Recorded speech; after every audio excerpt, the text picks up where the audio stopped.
Pagi datang seperti biasanya di rumah Anindita. Sinarnya menyelinap malu-malu melalui celah tirai gorden setinggi 4 meter di kamar utama mereka. Menyorot butiran debu yang menari-nari di udara yang sejuk oleh pendingin ruangan. Nina, begitu ia biasa disapa, sudah terjaga sejak subuh. Ia tidak pernah membutuhkan alarm. Tubuhnya, pikirannya, sudah terlatih oleh disiplin bertahun-tahun membangun bisnisnya dari nol. Ia berbaring diam sejenak, merasakan spray sutra Mesir yang dingin dan halus di kulitnya. Di sampingnya, Bramantio, suaminya, masih terlelap. Napasnya teratur dan dalam, wajahnya yang tampan terlihat damai, seolah tanpa beban sedikit pun di dunia ini. Nina memandangnya, dan untuk kesekian kalinya dalam beberapa bulan terakhir, sebuah perasaan aneh yang sulit dijelaskan merayap di dalam hatinya. Perasaan itu bukan benci, bukan juga cinta yang memudar, melainkan sebuah kekosongan yang dingin, seperti berdiri di sebuah ruangan besar yang indah namun tak berisi apa-apa. Dulu, melihat Bram tertidur seperti ini adalah sumber kebahagiaannya. Ia akan merasa menjadi wanita paling beruntung. Memiliki suami yang tampan, karismatik, dan selalu mendukungnya. Setidaknya, itulah kata yang selalu Bram gunakan. Aku mendukungmu 100%, sayang, ujarnya setiap kali Nina harus lembur. Setiap kali Nina harus terbang keluar kota untuk rapat penting. Setiap kali Nina pulang dengan wajah lelah namun membawa kabar tentang proyek baru yang berhasil ia dapatkan. Tapi sekarang, kata, mendukung, itu terdengar seperti gema kosong di telinga Nina. Dukungan macam apa yang Bram berikan? Ia bertanya pada dirinya sendiri dalam diam. Dukungan dengan cara menghabiskan kartu kredit platinum yang ia berikan? Dukungan dengan cara memilih mobil sport model terbaru dari katalog yang ia sodorkan? Atau dukungan dengan cara merencanakan liburan mewah ke Eropa yang biayanya setara dengan gaji 100 orang karyawannya selama sebulan? Nina menarik napas panjang, pelan-pelan agar tidak membangunkan Bram.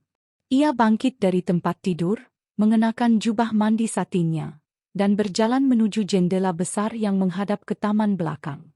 Kolam renang berair biru jernih berkilauan diterpa cahaya pagi. Rumput Jepang yang hijau dan terawat sempurna tampak seperti karpet beludru. Semua ini, setiap detail kemewahan ini, adalah hasil kerja kerasnya. Hasil dari malam-malam tanpa tidur. Hasil dari penolakan-penolakan yang ia ubah menjadi pelajaran. Hasil dari keringat dan air mata yang tidak pernah Bram lihat. Bram hanya melihat hasilnya. Ia menikmati buahnya tanpa pernah tahu bagaimana pohon itu ditanam, disiram, dan dipupuk hingga bisa berbuah lebat. Ia teringat percakapan mereka minggu lalu. Dewi, adik perempuan Bram, datang dengan proposal bisnis butik online. Proposal yang lebih mirip daftar belanjaan daripada sebuah rencana bisnis. Tidak ada analisis pasar, tidak ada strategi pemasaran, hanya ada daftar barang-barang desainer mahal yang ingin ia jual. Bantu Dewi ya, sayang, kata Bram malam itu, memijat bahu Nina dengan lembut. Kasihan dia, butuh kegiatan. Modalnya tidak seberapa kok buat kamu. Nina membaca angka yang tertera di proposal itu. 500 juta rupiah. Tidak seberapa, gumam Nina dalam hati. Ia tersenyum pada Bram, senyum yang sudah sangat terlatih untuk menyembunyikan perasaan sebenarnya. Tentu, Mas. Nanti aku transfer, jawabnya. Ia tahu uang itu tidak akan pernah menjadi butik. Uang itu akan menjadi tas Hermes baru untuk Dewi, atau mungkin perjalanan ke Korea untuk menonton konser. Dan ia tahu, Bram juga tahu itu. Tapi mereka berdua memainkan peran mereka dengan sangat baik dalam sandiwara keluarga bahagia ini. Pintu kamar terbuka pelan. Ibu Ratih, ibu mertuanya, masuk sambil membawa nampan berisi 2 cangkir teh hangat. Pagi, Nina. Sudah bangun, nak? Sapanya dengan senyum manis yang selalu tampak sedikit berlebihan. Ibu Ratih tinggal bersama mereka. Agar ada yang menemani Nina kalau Bram pergi. Begitu alasan Bram dulu. Tapi Nina tahu alasan sebenarnya. Lebih mudah bagi Ibu Ratih untuk mengawasinya. Untuk memastikan, mesin ATM, keluarga mereka terus bekerja dengan baik. Pagi, Bu. Sudah dari tadi, jawab Nina, membalas senyum itu dengan senyum palsunya sendiri. Ibu buatkan teh jahe kesukaanmu. Biar badanmu hangat dan segar untuk bekerja, kata Ibu Ratih, meletakkan nampan di meja kecil dekat jendela. Bram masih tidur? Dasar anak itu, pemalas sekali. Beruntung dia punya istri pekerja keras sepertimu, Nin. Kalau tidak tahu jadi apa dia. Pujian itu terdengar seperti duri bagi Nina. Pujian yang dibungkus dengan sindiran halus. Seolah-olah semua ini memang sudah seharusnya menjadi tanggung jawabnya. Seolah-olah keberuntungan Bram adalah takdir yang harus ia syukuri. Nina hanya mengangguk kecil. Ia sudah terlalu lelah untuk berdebat, bahkan di dalam pikirannya sendiri. Ia mengambil cangkir teh itu, merasakan kehangatannya menjalar ke telapak tangannya. Saat itulah ia mendengarnya. Suara Bram yang serak dan sedikit tertahan dari arah tempat tidur. Nina dan Ibu Ratih menoleh. Bram tidak sedang bicara dengan mereka. Ia sedang menelepon, dengan ponsel menempel di telinga, tubuhnya membelakangi mereka. Ia pasti mengira Nina masih di kamar mandi dan ibunya belum masuk. Iya, tenang saja. Beres. Dia itu bodoh kalau sudah menyangkut aku dan keluarga. Kau tahu kan? Anggap saja itu mesin ATM pribadi kita. Selama kita membuatnya merasa dicintai, mesin itu akan terus mengeluarkan uang. Hahaha. Suara tawa Bram yang renyah dan pelan itu terasa seperti tamparan keras di wajah Nina. Lebih keras dari tamparan fisik manapun. Cangkir teh di tangannya bergetar.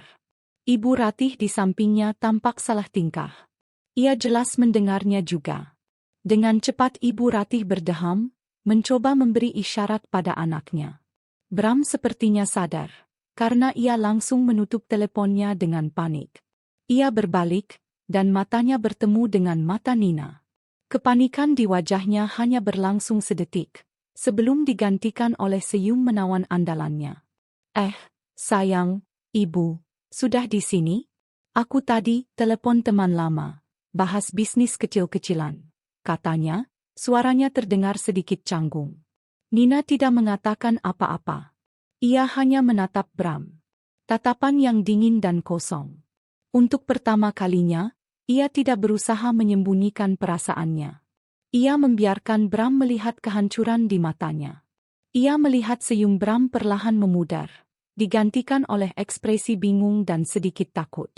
Ibu Ratih buru-buru pamit keluar kamar, meninggalkan suasana yang terasa berat dan menyesakkan. Mesin ATM. Jadi seperti itu ia melihatku. Sebuah mesin. Bukan istri, bukan pasangan hidup, bukan wanita yang ia cintai. Hanya sebuah benda mati yang berfungsi untuk mengeluarkan uang. Semua potongan puzzle yang selama ini berserakan di benaknya tiba-tiba menyatu. Permintaan uang yang tak ada habisnya. Gaya hidup mewah keluarganya yang sepenuhnya ia tanggung. Pujian-pujian kosong, semua itu adalah bagian dari sebuah permainan besar. Dan ia adalah pemain utama yang tidak sadar bahwa ia sedang dimainkan. Hari itu, Nina berangkat kerja dengan sebuah keputusan di dalam hatinya. Ia tidak akan lagi menjadi mesin. Ia tidak akan lagi menjadi pemain yang bodoh. Ia akan menjadi sutradara dari sandiwaranya sendiri. Ia akan menulis sebuah skenario baru. Sebuah tes terakhir untuk melihat seberapa dalam kepalsuan orang-orang yang selama ini hidup dari keringatnya. Ia harus tahu, ia harus melihat dengan mata kepalanya sendiri. Apa yang akan terjadi jika mesin ATM ini tiba-tiba berhenti bekerja? Apa yang akan terjadi jika surga yang ia ciptakan ini tiba-tiba runtuh menjadi neraka? Keraguan yang selama ini menjadi benih kecil di hatinya, hari ini telah disiram dengan pengkhianatan, dan kini tumbuh menjadi pohon keyakinan yang kokoh.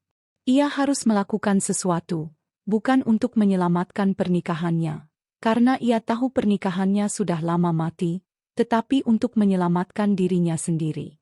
Menyelamatkan harga dirinya yang telah diinjak-injak di balik senyum dan kemewahan palsu. Hari itu, di tengah kemacetan Jakarta yang riuh, di dalam mobil mewah yang ia beli dengan uangnya sendiri, Anindita memutuskan untuk pura-pura bangkrut. Ia memarkir mobilnya di basement gedung kantornya, sebuah menara kaca megah di pusat distrik bisnis. Saat ia berjalan melintasi lobi yang luas, disambut sapaan hormat dari setiap karyawan yang berpapasan, ia merasa seperti orang asing di dunianya sendiri. Semua ini, gedung ini, ratusan karyawan ini, adalah bukti nyata dari kemampuannya. Tapi di rumah, ia direduksi menjadi sekadar sebuah mesin. Ironi itu terasa begitu pahit. Di ruang kerjanya di lantai tertinggi, dengan pemandangan kota terbentang di bawahnya, Nina tidak langsung membuka laptop atau memeriksa laporan. Ia duduk terdiam di kursi kulitnya yang nyaman, memutar-mutar pena di antara jemarinya. Pikirannya bekerja dengan cepat, menyusun kepingan rencana. Ini tidak bisa dilakukan sembarangan. Bram mungkin serakah dan pemalas, tapi ia tidak bodoh. Ia pasti akan curiga jika kebangkrutan ini terjadi begitu saja tanpa alasan yang kuat. Harus ada narasi yang meyakinkan. Malamnya, suasana di meja makan terasa aneh. Bram berusaha bersikap normal, bahkan lebih manis dari biasanya. Ia menarik kursi untuk Nina, menyendokkan nasi ke piringnya, dan terus memujinya. "Kamu pasti lelah sekali, ya, sayang? Kerjamu luar biasa. Aku sangat bangga padamu." Setiap kata pujian itu kini terdengar seperti kebohongan yang menjijikkan. Nina hanya menanggapinya dengan senyum tipis dan jawaban-jawaban singkat. Ia memainkan perannya sebagai istri yang sedang banyak pikiran karena pekerjaan. Setelah makan malam, saat sedang memeriksa beberapa dokumen di ruang kerja pribadinya di rumah, Nina sengaja meninggalkan laptopnya dalam keadaan terbuka, menampilkan sebuah halaman email. Email itu seolah-olah berasal dari pialang sahamnya, berisi peringatan tentang investasi berisiko tinggi di sebuah perusahaan rintisan teknologi di luar negeri yang sedang goyah. Ia tahu Bram punya kebiasaan mengintip laptopnya jika ada kesempatan. Ini adalah umpan pertama yang ia lemparkan. Benar saja, beberapa hari kemudian, saat ia sedang mandi, ia mendengar langkah kaki pelan masuk ke ruang kerja. Melalui pintu kamar mandi yang sedikit terbuka, ia melihat Bram duduk di kursinya, membaca isi laptopnya dengan saksama. Jantung Nina berdebar kencang, bukan karena takut, tapi karena rencananya mulai berjalan. Benih keraguan yang ingin ia tanamkan pada Bram adalah bahwa ia telah membuat sebuah kesalahan besar. Sebuah kesalahan fatal dalam berinvestasi. Ini akan menjadi fondasi dari cerita kebangkrutannya. Beberapa hari berikutnya, ia mulai menunjukkan tanda-tanda stres. Ia sengaja pulang lebih malam, sering menghela napas berat, dan beberapa kali menolak ajakan Bram untuk makan malam di luar dengan alasan sedang tidak ada selera. Puncaknya adalah saat ia menemukan bukti transfer yang lebih menyakitkan dari sekadar overheard conversation. Saat mencari dokumen asuransi lama di laci kerja Bram, sebuah laci yang jarang disentuh, ia menemukan sebuah buku tabungan atas nama Bram yang tidak pernah ia ketahui. Isinya membuatnya mual. Selama 3 tahun terakhir, setiap bulan, sejumlah besar uang ditransfer dari rekening bersama mereka ke rekening pribadi Bram ini. Jumlahnya tidak main-main. Totalnya mencapai miliaran rupiah. Dan dari rekening itu, aliran dana mengalir ke Dewi, ke Ibu Ratih, dan bahkan ke beberapa nama wanita yang tidak ia kenal. Itu bukan lagi sekadar pemanfaatan. Itu adalah pencurian. Penjarahan sistematis yang dilakukan di belakang punggungnya. Oleh suaminya sendiri. Rasa sakit yang tajam menusuk hatinya, namun dengan cepat digantikan oleh amarah yang dingin dan membara. Tidak ada lagi keraguan. Tidak ada lagi jalan untuk kembali. Tes ini harus dilakukan. Ia harus menjatuhkan mereka semua dari menara gading yang ia bangun untuk mereka, dan melihat apakah mereka bisa bertahan hidup di tanah keras tempat ia memulai segalanya. Ia akan menghancurkan surga palsu ini berkeping-keping. Keesokan paginya, Nina menelepon satu-satunya orang yang bisa ia percaya sepenuhnya dalam situasi ini. Bukan ibunya, bukan sahabatnya.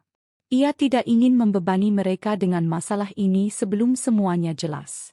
Ia menelepon Pak Haris, pengacara keluarganya sejak perusahaan Nina masih berupa ruko kecil yang pengap. Pak Haris adalah sosok kebapakan yang bijaksana. Ia telah menyaksikan jatuh bangun Nina, dari gadis muda penuh semangat hingga menjadi seorang pengusaha wanita yang disegani. Selamat pagi, Pak Haris. Ini Nina. Maaf mengganggu sepagi ini. Apakah Bapak punya waktu luang hari ini? Ada sesuatu yang sangat penting dan mendesak yang perlu saya diskusikan. Secara pribadi, suara Nina terdengar tenang dan terkendali. Sebuah keahlian yang ia asah selama bertahun-tahun di ruang rapat. Tidak ada yang akan menyangka bahwa di dalam dirinya sedang berkecamuk badai. Pak Haris, dengan kepekaannya yang terlatih, bisa menangkap nada genting di balik ketenangan itu. Tentu saja, Nina. Untukmu, saya selalu punya waktu. Datang saja ke kantor saya jam 10. Saya akan kosongkan jadwal saya. Perjalanan menuju kantor Pak Haris di kawasan Jakarta Selatan terasa seperti perjalanan melintasi terowongan waktu. Nina mengemudikan mobilnya dengan tatapan kosong, pikirannya melayang kembali ke masa lalu. Ia teringat saat pertama kali bertemu Bram di sebuah pameran bisnis. Bram saat itu adalah seorang manajer pemasaran junior di sebuah perusahaan lain. Ia begitu menawan, pandai bicara, dan tampak sangat mengagumi ambisi Nina. Kamu wanita yang luar biasa, katanya saat itu. Suatu hari nanti, kamu akan menjadi sangat sukses. Nina, yang saat itu haus akan pengakuan dan kasih sayang, jatuh cinta pada pesonanya. Ia mengira telah menemukan pasangan yang sepadan, yang akan berjalan di sisinya. Ia tidak sadar bahwa Bram hanya ingin menumpang di kendaraannya yang melaju kencang menuju puncak. Kantor Pak Haris tidak semegah kantor Nina. Letaknya di sebuah bangunan tua yang terawat baik, interiornya didominasi oleh kayu dan rak-rak buku yang menjulang hingga ke langit-langit. Aromanya adalah campuran dari kertas tua, kopi, dan ketenangan. Ini adalah tempat di mana kebenaran dan keadilan dicari, bukan tempat untuk pamer kemewahan. Pak Haris menyambutnya dengan senyum hangat dan secangkir teh. Ada apa, Nina?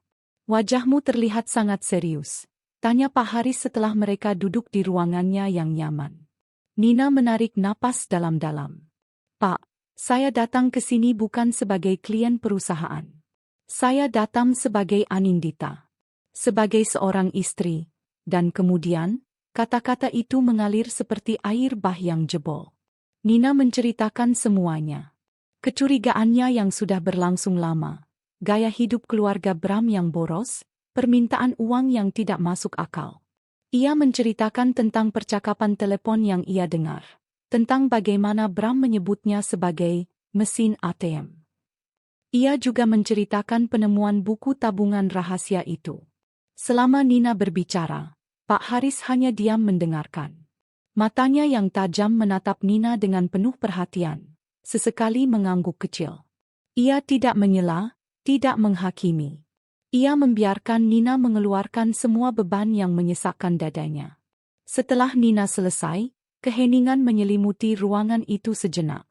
Saya mengerti, kata Pak Haris akhirnya, suaranya tenang dan berat.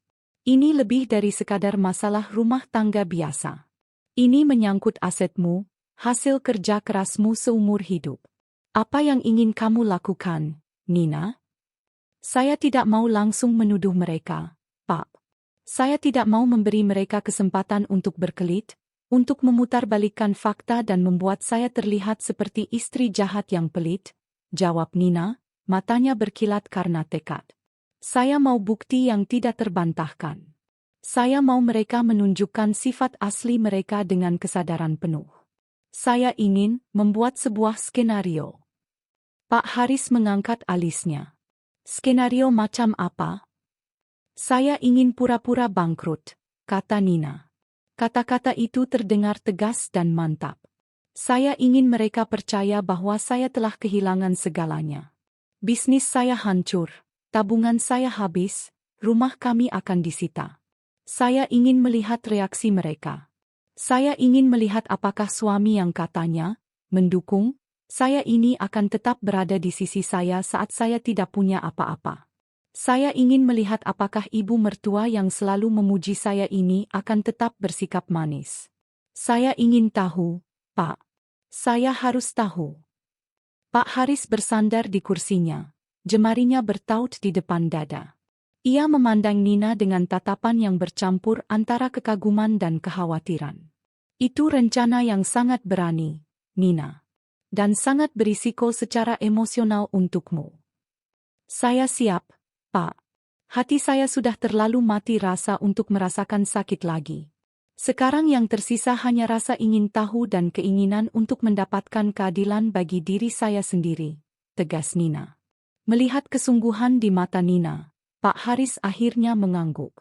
Baiklah. Jika itu keputusanmu, saya akan membantumu. Kita harus merancangnya dengan sangat hati-hati agar tidak ada celah. Ini bukan hanya soal akting, ini juga soal legalitas. Kita harus melindungi asetmu yang sebenarnya sebelum memulai sandiwara ini. Dan dimulailah sesi perencanaan yang intens. Selama berjam-jam, mereka berdua duduk di ruangan itu, merancang setiap detail dari kebangkrutan palsu Anindita. Pertama, masalah aset. Pak Haris menyarankan solusi yang brilian. Sebagian besar aset utama Nina, termasuk kepemilikan saham mayoritas di perusahaannya, akan dipindahkan secara legal ke sebuah perusahaan induk, holding company, baru. Perusahaan ini akan didaftarkan atas nama ibu kandung Nina, seorang wanita sederhana yang tinggal di luar kota dan tidak pernah ikut campur dalam urusan bisnis Nina. Secara hukum, Nina akan terlihat hanya sebagai seorang direktur profesional yang digaji, bukan sebagai pemilik. Rumah mewah tempat mereka tinggal, yang dibeli Nina jauh sebelum ia menikah dengan Bram, juga akan diamankan dengan konstruksi hukum yang serupa. Kedua, narasi kebangkrutan. Mereka sepakat untuk menggunakan cerita tentang investasi gagal di perusahaan teknologi luar negeri, seperti umpan yang sudah Nina lemparkan. Pak Haris akan menyiapkan dokumen-dokumen pendukung palsu yang terlihat sangat asli. Surat peringatan dari bank, email dari pialang saham yang panik, bahkan draft surat gugatan pilot. Kita harus membuatnya terlihat dramatis dan meyakinkan, kata Pak Haris. Seolah-olah semuanya terjadi begitu cepat dan tak terkendali. Ketiga, persiapan mental Nina. Kamu harus menjadi aktris terbaik, Nina, nasihat Pak Haris. Kamu harus terlihat hancur, putus asa, dan rapuh. Jangan tunjukkan sedikit pun kekuatan atau kecurigaan. Biarkan mereka merasa di atas angin. Biarkan keserakahan dan sifat asli mereka keluar tanpa hambatan. Semakin mereka merasa superior, semakin mereka akan ceroboh. Nina mengangguk, menyerap setiap kata. Ia merasa aneh. Di satu sisi, ia merasa jijik karena harus melakukan semua ini dalam pernikahannya sendiri. Di sisi lain, ia merasakan adrenalin yang sudah lama tidak ia rasakan. Ini adalah tantangan. Ini adalah permainan catur paling penting dalam hidupnya. Sebelum pulang, Pak Haris menatapnya lekat-lekat. Nina, saya harus bertanya sekali lagi. Apakah kamu benar-benar siap untuk mendengar dan melihat hal terburuk dari suamimu dan keluarganya? Kebenaran terkadang bisa lebih menyakitkan daripada kebohongan. Nina tersenyum tipis, sebuah senyum pertama yang tulus hari itu. Pak, saya sudah hidup dalam kebohongan yang indah selama bertahun-tahun. Sekarang saya lebih memilih kebenaran yang paling buruk sekalipun. Setidaknya, kebenaran itu nyata. Pulang ke rumah sore itu terasa sangat berbeda.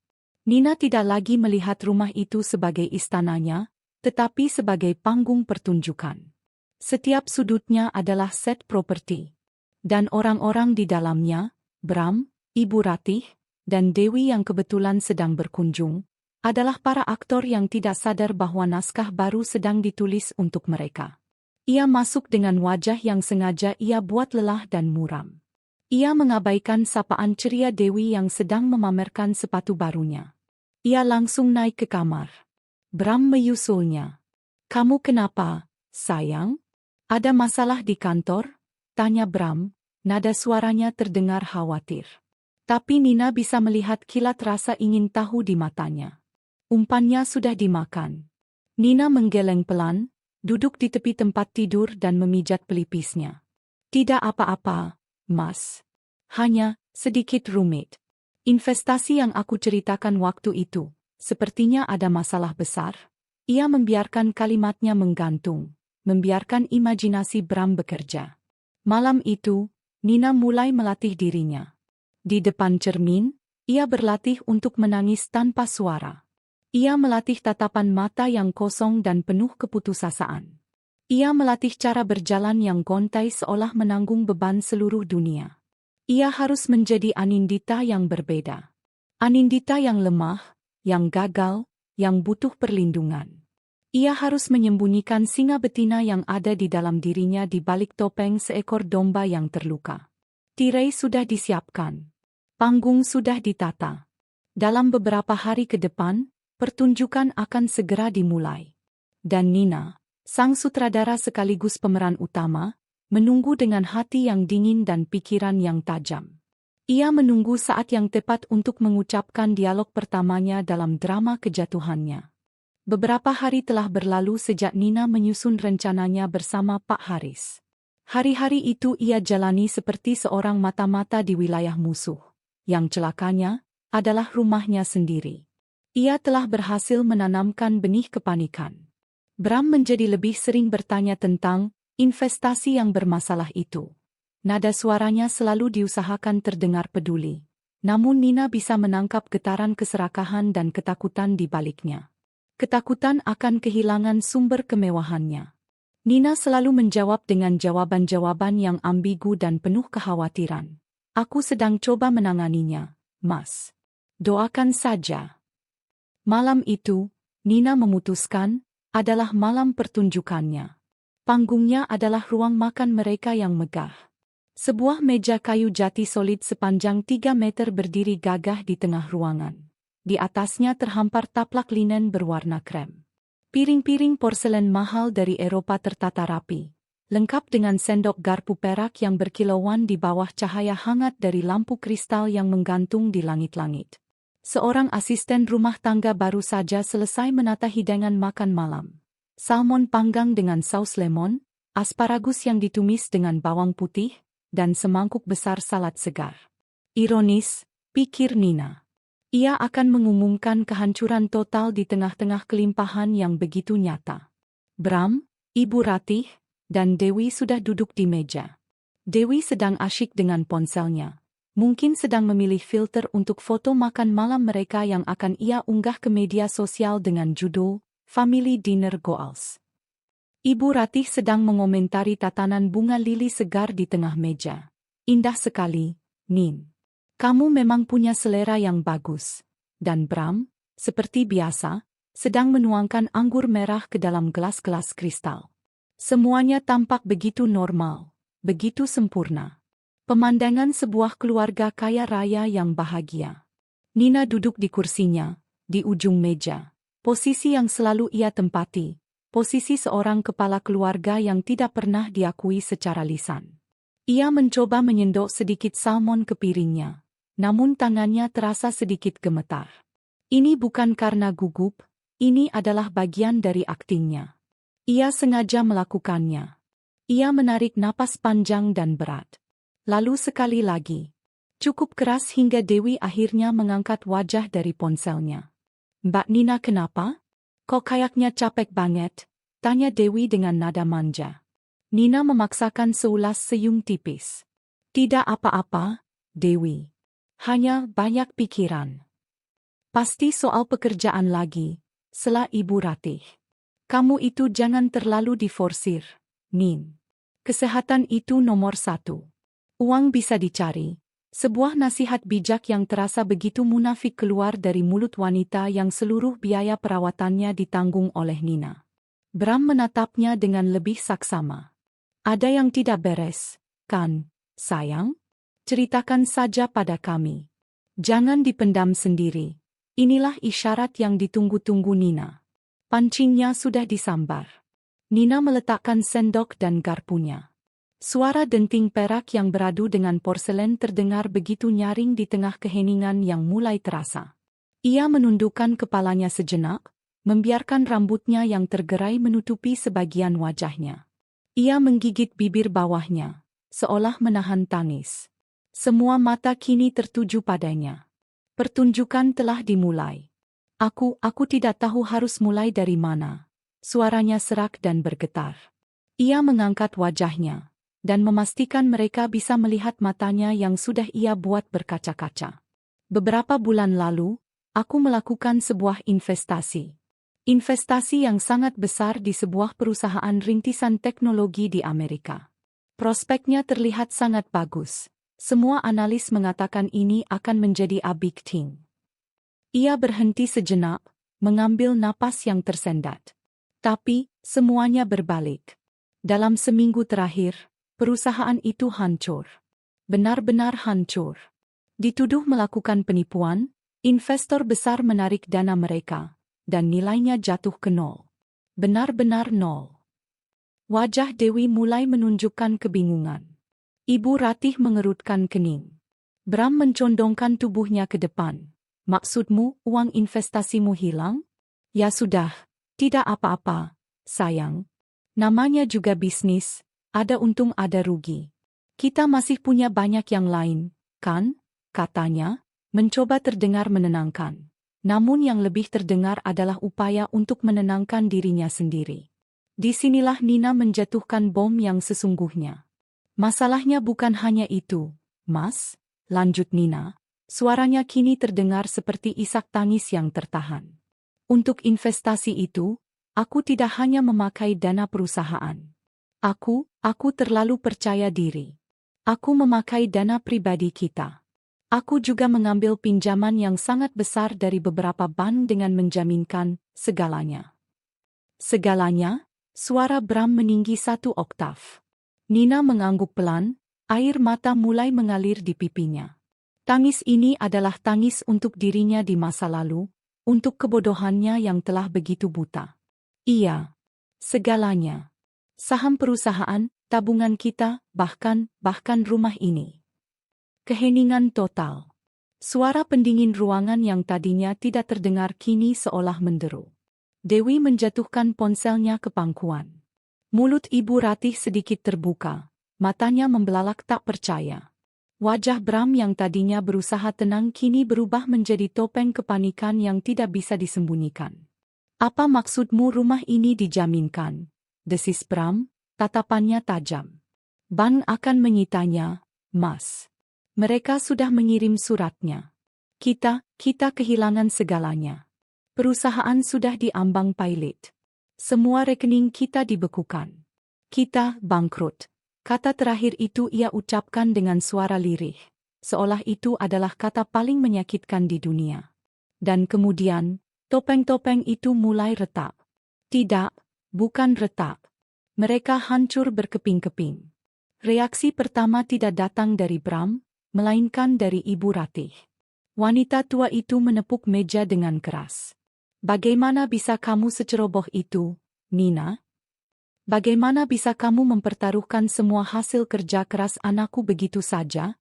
Pekiknya, wajah manisnya berubah menjadi seringai marah. Hasil kerja keras anaknya? Nina hampir tertawa mendengarnya. Iya, Mbak Nina. Gimana sih? Terus nasib butikku gimana?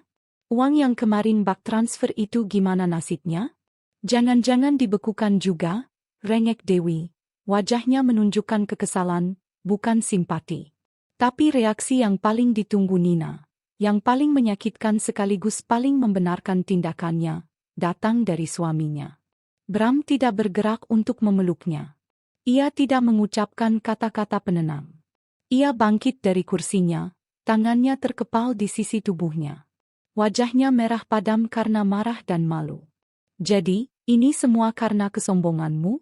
Karena kamu merasa paling pintar? Tuduhnya. Suaranya bergetar karena emosi. Aku selalu bilang padamu untuk hati-hati. Tapi kamu tidak pernah mau mendengarkan. Nina hanya diam, membiarkan badai itu menerpanya. Ia memainkan perannya sebagai wanita yang hancur dan bersalah dengan sempurna.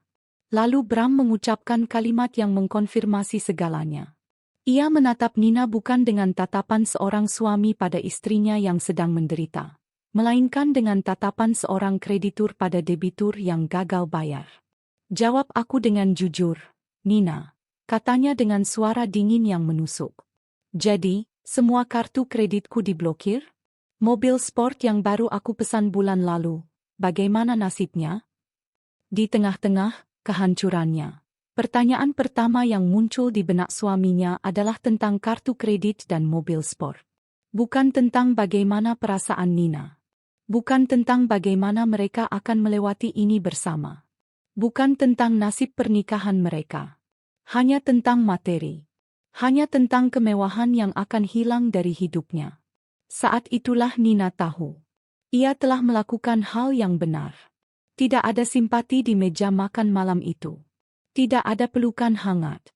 Tidak ada bahu untuk bersandar. Yang ada hanyalah 3 orang asing yang menatapnya dengan tatapan penuh tuduhan dan kekecewaan. Mereka tidak kecewa karena Nina menderita. Mereka kecewa karena sumber uang mereka telah mengering. Badai telah tiba, dan dalam sekejap, telah menyapu bersih semua ilusi tentang keluarga bahagia yang selama ini Nina coba pertahankan. Di balik puing-puing ilusi itu, ia melihat dengan sangat jelas wajah-wajah serakah yang selama ini bersembunyi di balik topeng kasih sayang. Malam itu, Nina menangis sejadi-jadinya di hadapan mereka. Namun di dalam hatinya, sebuah bagian dari dirinya merasa sangat lega. Karena akhirnya, ia melihat kebenaran. Dan kebenaran itu, meskipun menyakitkan, akan segera membebaskannya. Jika malam pengumuman itu adalah sebuah ledakan bom, maka hari-hari berikutnya adalah kejatuhan radioaktif yang beracun. Suasana di rumah megah itu berubah total. Kehangatan yang dulu terasa, meskipun palsu, kini menguap tanpa sisa, digantikan oleh hawa dingin yang menusuk tulang. Rumah itu tidak lagi terasa seperti rumah. Ia telah berubah menjadi sebuah penjara yang hening dan penuh ketegangan, di mana setiap orang berjalan berjinjit, menghindari satu sama lain, terutama menghindari Nina. Pagi pertama setelah badai itu adalah yang terburuk. Biasanya, aroma kopi segar dan roti panggang akan menyambut Nina saat ia turun ke ruang makan. Tapi pagi itu, ruang makan kosong dan senyap. Tidak ada sarapan yang disiapkan. Asisten rumah tangga yang biasanya sigap, tampak bingung dan takut. Nina kemudian mengetahui dari salah satu dari mereka bahwa Ibu Ratih telah menginstruksikan untuk berhemat, karena Nyonya besar sudah tidak punya uang lagi. Sebuah pertunjukan kekuasaan yang kecil namun begitu kejam. Nina hanya tersenyum tipis dan membuat kopinya sendiri, di dapur yang terasa begitu asing. Bram adalah orang yang paling drastis perubahannya. Suami yang dulu selalu membanjirinya dengan pujian dan sentuhan mesra kini menjadi orang asing yang dingin. Ia pindah tidur ke kamar tamu pada malam pertama, dengan alasan, butuh waktu untuk berpikir. Tapi Nina tahu itu hanyalah awal dari jarak yang akan ia ciptakan. Bram berhenti berbicara padanya. Jika mereka berpapasan di koridor, ia akan membuang muka atau berpura-pura sibuk dengan ponselnya. Tidak ada lagi, "Selamat pagi, sayang," atau "Bagaimana harimu?" Yang ada hanyalah keheningan yang memekakkan. Nina sering melihat Bram mondar-mandir di teras, menelepon dengan suara berbisik penuh amarah. Nina tidak perlu menguping untuk tahu apa yang sedang ia bicarakan. Ia pasti sedang mengeluh pada teman-temannya, menceritakan versi ceritanya sendiri, di mana ia adalah korban dari istri yang bodoh dan ceroboh. Ia menjadi mudah tersinggung. Suatu hari, Nina tidak sengaja menumpahkan sedikit air di lantai, dan Bram membentaknya di depan asisten rumah tangga. "Apa kamu tidak bisa melakukan satu hal pun dengan benar? Sudah membuat kita semua bangkrut. Sekarang kamu bahkan tidak bisa memegang gelas dengan benar?" Hinaan itu diucapkan dengan lantang. Sebuah deklarasi bahwa Nina tidak lagi memiliki harga diri di matanya. Ibu Ratih dan Dewi, di sisi lain, tidak memilih diam. Mereka memilih agresi pasif yang jauh lebih menyiksa. Mereka akan duduk di ruang keluarga, berbisik-bisik cukup keras agar Nina bisa mendengarnya saat ia lewat. Kasihan sekali Bram. Masa mudanya harus hancur karena menikahi wanita yang salah, desah Ibu Ratih suatu sore. Iya, Bu. Coba dulu Mas Bram menikah dengan anak pejabat itu. Pasti hidup kita terjamin selamanya, timpal Dewi, sambil membolak-balik majalah fashion dengan wajah bosan. Sekarang apa? Jangankan liburan, buat perawatan di salon saja sepertinya bakal susah. Mereka akan membicarakan Nina seolah-olah ia adalah perabotan tak bernyawa. Mereka mengkritik semua yang Nina lakukan. Saat Nina mencoba memasak untuk makan siang, Ibu Ratih akan berkomentar, rasanya hambar. Yah, mungkin pikiranmu sedang tidak karuan. Ya. Saat Nina mengenakan salah satu pakaian kerjanya yang bagus, Dewi akan menyindir. Buat apa pakai baju bagus-bagus, Mbak? Kan sudah tidak punya kantor lagi. Setiap kata adalah sebuah tusukan kecil. Setiap sindiran adalah tetesan racun. Nina terus memainkan perannya. Ia menunduk saat dihina, ia meminta maaf saat dituduh. Ia menunjukkan wajah penuh penyesalan dan kesedihan. Di luar, ia adalah wanita yang hancur. Namun di dalam, ia adalah seorang pencatat yang teliti. Ia merekam setiap ekspresi, setiap kata, setiap perbuatan kejam mereka di dalam benaknya. Semua itu akan menjadi amunisi untuk pertempuran terakhirnya. Puncak dari keserakahan mereka mulai terlihat sekitar seminggu setelah pengumuman itu. Mereka mulai bertingkah seperti burung pemakan bangkai yang mengitari mangsa yang sekarat. Mereka mulai menjarah rumah itu secara perlahan, dengan dalih mengamankan aset. Ibu Ratih adalah yang pertama. Ia mulai melepas lukisan-lukisan mahal dari dinding. Ini dulu ide Bram untuk membelinya, katanya saat Nina memergokinya. Lebih baik ibu simpan di tempat yang aman sebelum disita oleh PAN. Tempat aman yang ia maksud, Nina yakin, adalah rumah adiknya atau kerabat lainnya. Dewi lebih terang-terangan. Ia masuk ke dalam walk-in closet Nina yang luas, tempat koleksi tas dan sepatu desainer Nina tersimpan. Mbak, tas-tas ini kan banyak yang Mbak hadiahkan untukku, tapi belum sempat aku bawa pulang, katanya tanpa rasa malu, sambil menunjuk ke beberapa tas Chanel dan Dior. Aku bawa sekarang saja ya, daripada nanti ikut disita. Ia bahkan tidak peduli bahwa sebagian besar tas yang ia tunjuk tidak pernah ia lihat sebelumnya. Bram pun tidak ketinggalan.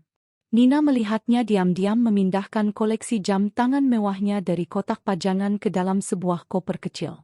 Jam-jam tangan yang semuanya dibeli dengan uang Nina. Saat tatapan mereka bertemu, Bram tidak menunjukkan rasa bersalah. Ia justru menatap Nina dengan tatapan menantang, seolah berkata, ini semua milikku. Kau tidak punya hak apa-apa lagi. Nina hanya bisa mengamati dalam diam. Rumah yang ia bangun dengan cinta dan kerja keras kini terasa seperti sebuah kapal karam yang sedang dijarah oleh krunya sendiri sebelum benar-benar tenggelam. Mereka tidak berusaha menyelamatkan kapal atau kaptennya.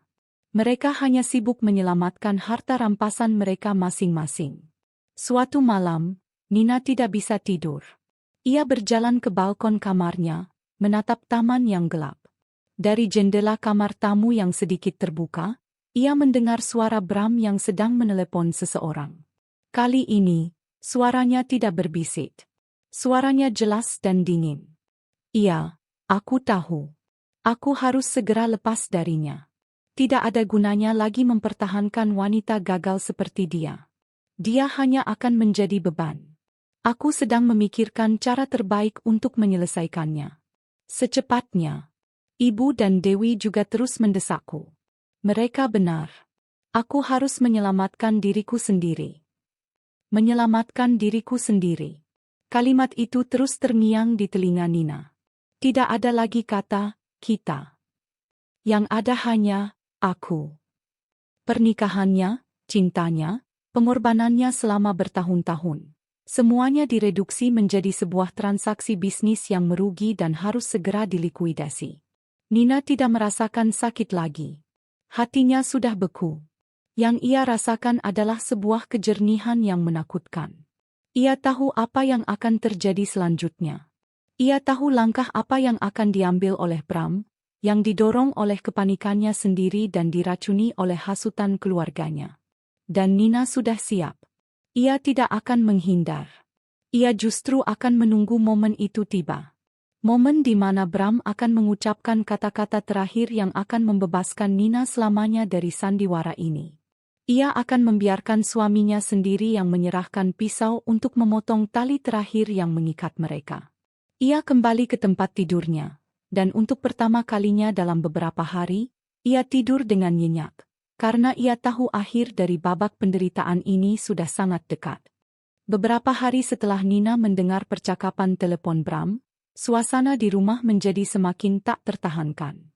Udara terasa tipis dan berat, seolah semua oksigen telah tersedot keluar oleh kebencian dan ketegangan yang tak terucap. Nina menghabiskan sebagian besar waktunya di dalam kamar, bukan karena ia benar-benar bersedih, tetapi untuk memberi mereka ruang yang mereka butuhkan untuk merencanakan langkah terakhir mereka. Ia tahu, dari cara mereka berkumpul dan berbisik-bisik di ruang keluarga, bahwa sebuah keputusan final akan segera diambil. Ia bisa melihatnya dari sorot mata Ibu Ratih yang semakin tajam, dari sikap Dewi yang semakin terang-terangan meremehkannya, dan terutama dari Bram, yang kini menatapnya seolah ia adalah sebuah masalah rumit yang harus segera disingkirkan. Siang itu, Nina sedang duduk di depan meja riasnya, menatap pantulan wajahnya sendiri di cermin. Ia terlihat lelah, dengan lingkaran hitam samar di bawah matanya. Lingkaran hitam itu bukan karena kurang tidur, melainkan hasil riasan tipis yang sengaja ia bubuhkan untuk menyempurnakan penampilannya sebagai wanita yang hancur. Ia memegang sebuah bingkai foto perak kecil di tangannya. Foto pernikahan mereka. Di foto itu, ia dan Bram tertawa bahagia, mata mereka berbinar. Sebuah kebohongan indah yang terbingkai dengan sempurna. Ia menghela napas, bukan karena nostalgia, tetapi karena betapa bodohnya ia dulu. Pintu kamar terbuka tanpa ketukan. Bram masuk, wajahnya keras seperti batu pualam. Ia tidak sendirian. Di belakangnya, berdiri Ibu Ratih dan Dewi, seperti dua pengawal yang siap memastikan sebuah eksekusi berjalan lancar. Mereka tidak masuk, hanya berdiri di ambang pintu, menyilangkan tangan di dada. Wajah mereka penuh dengan penghakiman. Kehadiran mereka adalah sebuah unjuk kekuatan, sebuah intimidasi. Bram berjalan perlahan mendekati Nina. Ia tidak duduk. Ia memilih untuk berdiri menjulang di hadapannya, memandangnya dari atas ke bawah. Tatapannya dingin, tanpa sedikit pun kehangatan yang pernah Nina kenal. Nina meletakkan bingkai foto itu dan tetap duduk, sengaja membuat dirinya terlihat kecil dan rapuh. Ia mendongak menatap suaminya, memainkan perannya untuk terakhir kali. "Ada apa, Mas?" tanyanya dengan suara lirih. Bram tidak langsung menjawab. Ia berjalan mondar-mandir di dalam kamar, seperti singa di dalam kandang. "Aku sudah berpikir, Nina," katanya akhirnya, suaranya datar dan tanpa emosi. "Aku sudah memikirkan ini matang-matang. Selama berhari-hari. Aku tidak bisa tidur. Aku tidak bisa makan. Semua karena memikirkan nasib kita." Nina diam-diam mencibir dalam hati. Ia tahu persis Bram tidur nyenyak di kamar tamu dan makan dengan lahap saat Nina tidak ada. Tapi ia membiarkan Bram melanjutkan sandiwaranya. "Pernikahan ini sudah tidak sehat," lanjut Bram. "Sejak kamu membuat kesalahan fatal itu, semuanya hancur. Kamu tidak hanya menghancurkan bisnismu, kamu menghancurkan masa depanku. Masa depan kita." Ia berhenti di depan Nina, menatap lurus ke matanya. "Aku tidak bisa hidup seperti ini. Aku tidak bisa hidup dalam kemiskinan dan menanggung beban utangmu seumur hidupku. Aku masih muda, Nina. Aku punya masa depan. Aku tidak bisa membiarkan masa depanku ikut tenggelam bersamamu." Setiap kata yang keluar dari mulut Bram adalah sebuah tuduhan. Ia memutarbalikkan semua fakta, menjadikan dirinya sebagai korban utama. Nina adalah penjahatnya, sumber dari semua penderitaannya. "Kamu egois, Nina," katanya lagi, suaranya mulai sedikit meninggi. Kamu tidak pernah benar-benar memikirkanku atau keluargaku. Kamu hanya memikirkan ambisimu sendiri, dan lihat sekarang hasilnya. Kamu menghancurkan semua orang di sekitarmu. Dari ambang pintu, Nina bisa mendengar Ibu Ratih berdeham, sebuah tanda persetujuan yang teatrikal. Nina menundukkan kepalanya. Jadi, maksud Mas? Ia membiarkan pertanyaannya menggantung, memaksanya untuk mengucapkan kata-kata itu sendiri. Maksudku sudah jelas, jawab Bram dengan tidak sabar. Kita tidak bisa bersama lagi. Tidak ada lagi yang bisa dipertahankan. Kepercayaan sudah hilang. Rasa hormat sudah hilang. Semuanya sudah hilang bersama dengan uangmu. Kalimat terakhir itu keluar begitu saja. Sebuah kejujuran yang brutal di tengah-tengah lautan kebohongan. Ia berlutut di depan Nina, bukan untuk memohon, tetapi untuk membuat posisi mereka sejajar, seolah ini adalah sebuah percakapan yang setara. Sebuah ilusi kebaikan yang terakhir. Dengar, Nina. Ini yang terbaik untuk kita berdua. Kamu bisa fokus membereskan masalahmu. Dan aku harus memulai hidupku dari awal. Aku tidak bisa melakukannya jika aku masih terikat denganmu. Kamu mengerti, kan? Nina menatap wajah suaminya. Wajah yang dulu ia puja, kini terlihat begitu asing dan mengerikan. Ia tidak melihat adanya penyesalan, hanya ada tekad dingin yang didorong oleh egoisme dan ketakutan akan hidup susah. Ia melihat seorang pengetut yang lari dari kapal yang ia kira akan tenggelam. Aku tidak tahu harus berkata apa, Mas, bisik Nina, memainkan kartu terakhirnya sebagai wanita yang lemah. Melihat Nina yang tampak pasrah dan hancur, Bram merasa di atas angin. Ia merasa keputusannya benar dan kuat. Inilah saatnya. Ia bangkit berdiri, mengambil napas dalam-dalam, seolah sedang mempersiapkan diri untuk sebuah pidato penting. Ia menatap Nina, lalu melirik sekilas ke arah ibu dan adiknya di pintu, mencari penguatan. Mereka mengangguk kecil. Anindita, panggilnya, menggunakan nama lengkap Nina untuk pertama kalinya setelah sekian lama. Suara itu terdengar begitu formal dan jauh. Demi kebaikan kita berdua, dan karena aku tidak melihat ada lagi masa depan dalam pernikahan ini, maka dengan kesadaran penuh, di hadapanmu. Ia berhenti sejenak, membiarkan ketegangan memenuhi ruangan. Aku ceraikan kau. Talak 3. Kata-kata itu, tajam dan final, menebas udara di antara mereka. Tidak ada keraguan dalam suaranya. Tidak ada penyesalan. Yang ada hanyalah kelegaan. Ia telah melakukannya. Ia telah memotong tali beban yang selama ini menurutnya telah menahannya. Ia telah bebas. Di ambang pintu, Dewi tersenyum tipis. Ibu Ratih menghela napas panjang. Sebuah helaan napas kelegaan yang luar biasa. Nina tetap diam membeku di kursinya. Sebuah air mata akhirnya jatuh dari pelupuk matanya, mengalir perlahan di pipinya. Air mata ini nyata. Ini adalah air mata duka untuk kematian pernikahannya, untuk cinta yang pernah ia yakini ada. Ini adalah air mata perpisahan untuk pria yang pernah ia cintai, pria yang ternyata tidak pernah benar-benar ada. Di balik air mata itu, di kedalaman hatinya, sebuah perasaan lain mulai muncul. Bukan kesedihan, melainkan kebebasan. Kata-kata Bram bukanlah sebuah kutukan, melainkan sebuah kunci. Kunci yang membuka pintu penjaranya. Ia telah memberikan Nina apa yang paling ia inginkan. Sebuah jalan keluar yang sah dan tak terbantahkan, yang didasari oleh pengkhianatannya sendiri. Bram menatap Nina untuk terakhir kalinya. Maafkan aku, Nina. Tapi ini harus dilakukan, katanya. Sebuah permintaan maaf kosong yang lebih ditujukan untuk menenangkan hati nuraninya sendiri. Lalu ia berbalik, dan berjalan keluar dari kamar tanpa menoleh lagi. Ibu Ratih dan Dewi mengikutinya, meninggalkan Nina sendirian di dalam keheningan yang tiba-tiba terasa begitu damai. Pintu ditutup. Suara langkah kaki mereka menjauh di koridor. Nina sendirian. Ia mengangkat tangannya yang sedikit gemetar dan menyentuh pipinya yang basah. Lalu ia menatap kembali pantulan dirinya di cermin. Wanita yang menatap balik kini terlihat berbeda. Matanya tidak lagi kosong. Ada sebuah kilatan di sana. Kilatan baja yang dingin dan keras. Ia tidak menangis meraung-raung. Ia tidak menghancurkan barang-barang. Ia hanya duduk diam selama beberapa menit, membiarkan realitas meresap. Ia sudah tidak punya suami.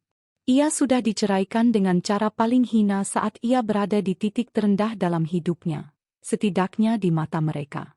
Perlahan, sebuah senyum tipis tersungging di bibirnya. Senyum yang dingin, penuh perhitungan, dan sedikit menakutkan. Perangkapnya telah berhasil dengan sempurna.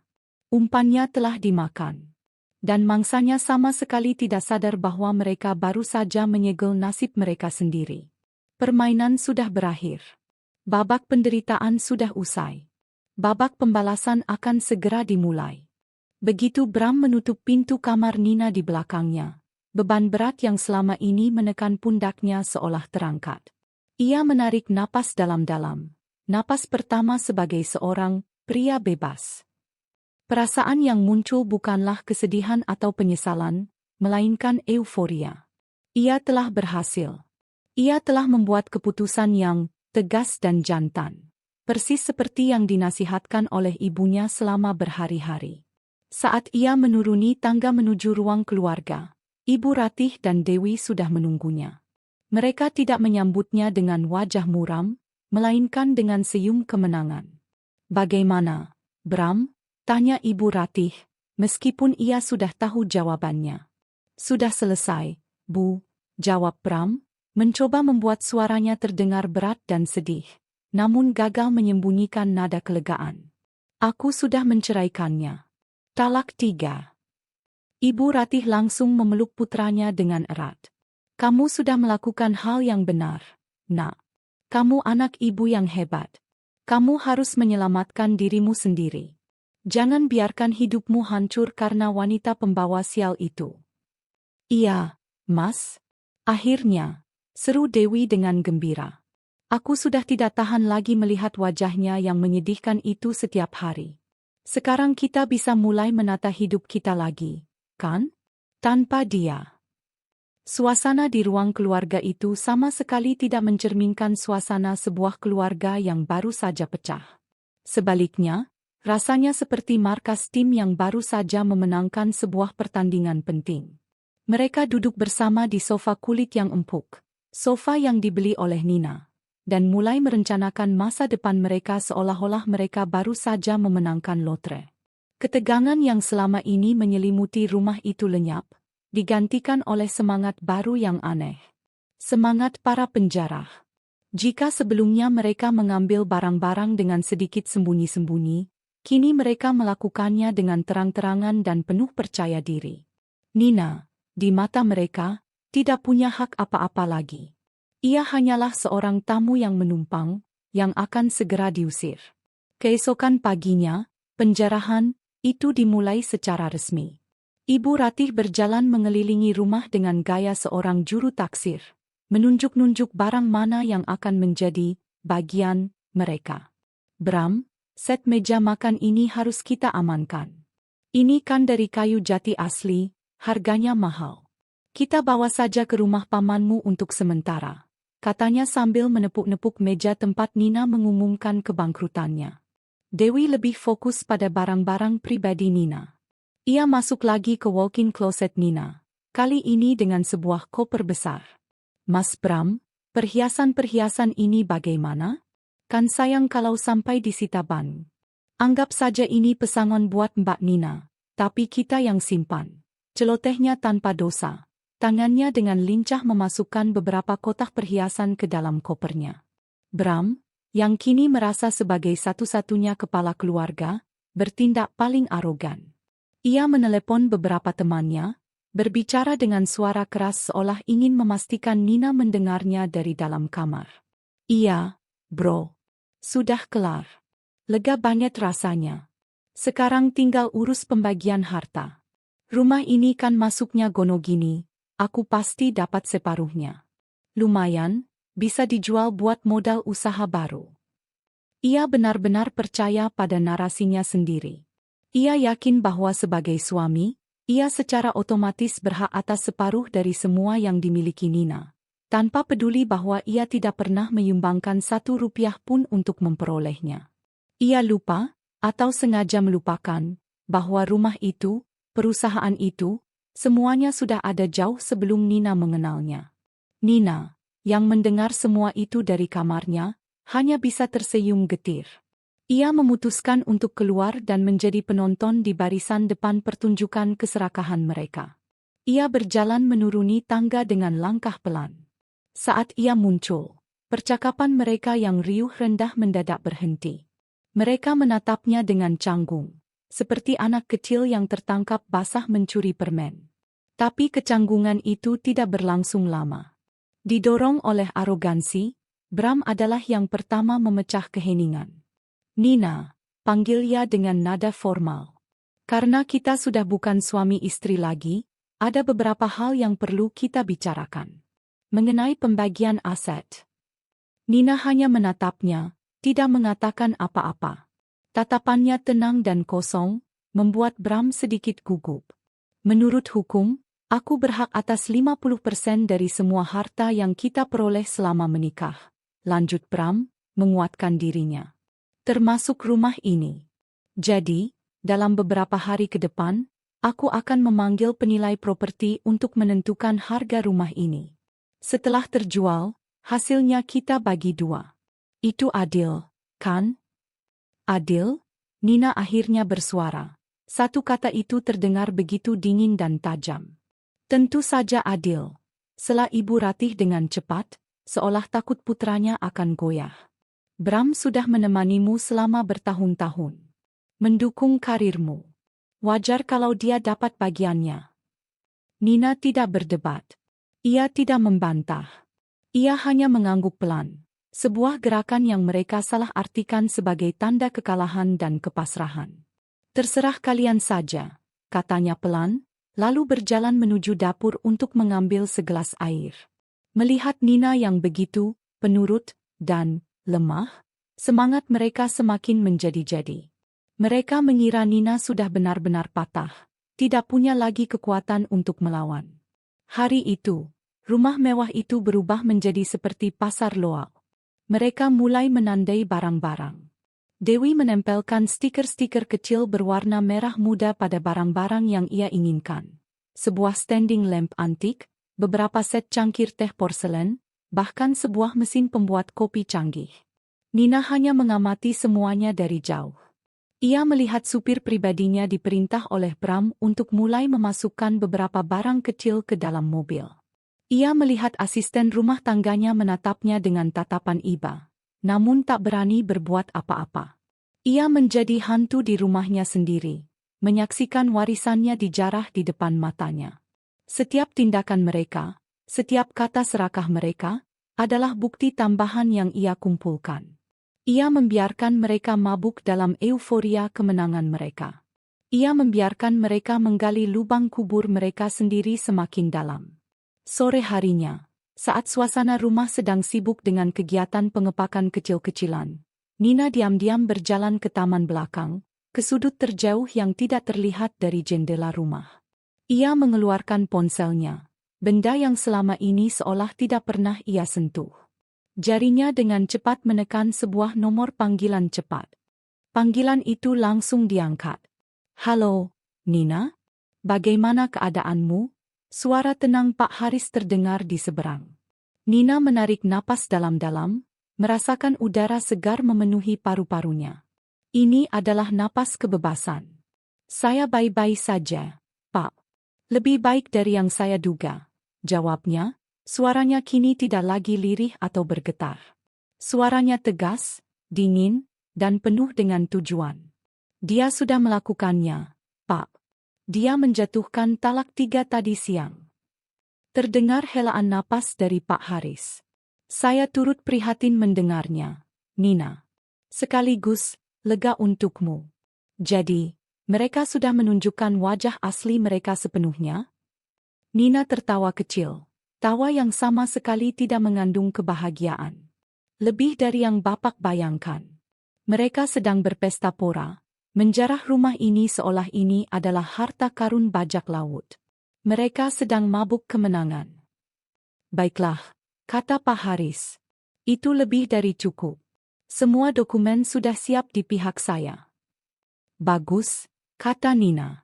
Ia menatap kembali ke arah rumahnya, di mana siluet Bram terlihat sedang memberi instruksi di balik jendela. Singa betina di dalam dirinya yang selama ini tertidur, kini telah sepenuhnya terjaga. Dan ia sangat lapar. Pak Haris, katanya dengan suara yang mantap. Waktunya tiba. Laksanakan rencana tahap akhir besok pagi. Datanglah jam 9. Pastikan Bapak membawa semuanya. Akan saya laksanakan, Nina. Sampai jumpa besok. Sampai jumpa besok, Pak. Nina menutup teleponnya. Ia berdiri di taman itu beberapa saat, membiarkan angin sore meniup rambutnya. Ia merasa tenang. Sangat tenang. Para penjarah itu boleh menikmati euforia mereka malam ini. Mereka boleh bermimpi tentang kekayaan yang akan mereka dapatkan dari kehancurannya. Biarkan saja. Karena mereka tidak tahu bahwa fajar besok akan menjadi hari penghakiman. Pagi keesokan harinya dimulai dengan suasana yang paling aneh. Euforia kemenangan dari pihak Bram dan keluarganya mencapai puncaknya. Mereka seolah sedang merayakan hari kemerdekaan mereka sendiri. Di meja makan, yang beberapa hari lalu terasa dingin dan canggung, kini penuh dengan tawa dan obrolan yang riuh. Mereka sarapan dengan lahap, menyantap hidangan yang disiapkan oleh asisten rumah tangga seolah itu adalah perjamuan terakhir mereka di rumah itu. Sebuah pesta perpisahan yang meriah. Nanti siang jadikan, Mas, kita panggil orang untuk menilai harga rumah ini, tanya Dewi sambil mengoleskan selai nanas ke rotinya. Semakin cepat terjual, semakin cepat kita bisa pindah dan mulai hidup baru yang lebih baik. Tentu saja. Sudah aku hubungi kemarin. Sebentar lagi mungkin orangnya datang, jawab Bram dengan nada pongah. Ia duduk di kursi yang biasanya diduduki Nina, kursi di ujung meja, seolah sedang mencoba peran baru sebagai kepala keluarga. Setelah rumah ini laku, Ibu mau dibelikan apa? Mobil baru? Ibu Ratih tertawa senang. Tidak usah semahal itu, Bram. Yang penting kita semua bisa hidup nyaman lagi. Tidak seperti beberapa hari terakhir ini. Rasanya seperti di neraka. Nina mendengar semua percakapan itu dari lantai atas. Ia berdiri di balik pintu kamarnya yang sedikit terbuka, menjadi pendengar yang tak terlihat. Ia tidak merasakan sakit hati. Ia hanya merasakan getaran dingin di sekujur tubuhnya. Getaran dari sebuah antisipasi. Ia melirik jam di dinding. Pukul 8:45. Sebentar lagi, pikirnya. Sebentar lagi pertunjukan yang sesungguhnya akan dimulai. Tepat pukul 9, bel rumah berbunyi. Nah, itu dia pasti orangnya, seru Bram dengan semangat. Ia bangkit dari kursinya, merapikan kerah kemejanya, dan berjalan dengan langkah angkuh menuju pintu utama untuk menyambut tamu yang ia kira adalah seorang penilai properti. Biar aku yang urus. Kalian tenang saja di sini. Ibu Ratih dan Dewi saling pandang dengan senyum penuh arti. Mereka merasa semuanya berjalan sesuai dengan rencana mereka. Namun, orang yang berdiri di ambang pintu bukanlah seorang penilai properti yang membawa pita ukur dan papan jalan. Yang berdiri di sana adalah Pak Haris, dengan setelan jas abu-abu tua yang rapi dan tatapan mata yang tajam. Di sampingnya berdiri dua asisten muda yang membawa tas kerja tebal. Penampilan mereka begitu profesional dan mengintimidasi. Senyum di wajah Bram langsung sedikit memudar. Ia tidak mengenali Pak Haris secara pribadi, hanya pernah mendengar namanya disebut oleh Nina beberapa kali. Selamat pagi. Cari siapa? Ya, tanyanya.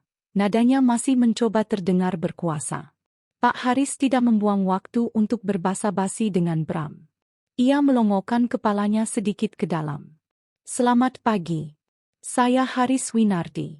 Saya di sini untuk bertemu dengan Ibu Anindita, katanya dengan suara yang tenang namun tegas. Ia sengaja menekankan nama Anindita, seolah menegaskan siapa pemilik otoritas yang sebenarnya di rumah itu. "Beliek ada?" Bram sedikit terkejut karena Pak Haris sama sekali tidak menganggapnya. "Oh, Nina? Ada, di dalam. Ada urusan apa, ya?"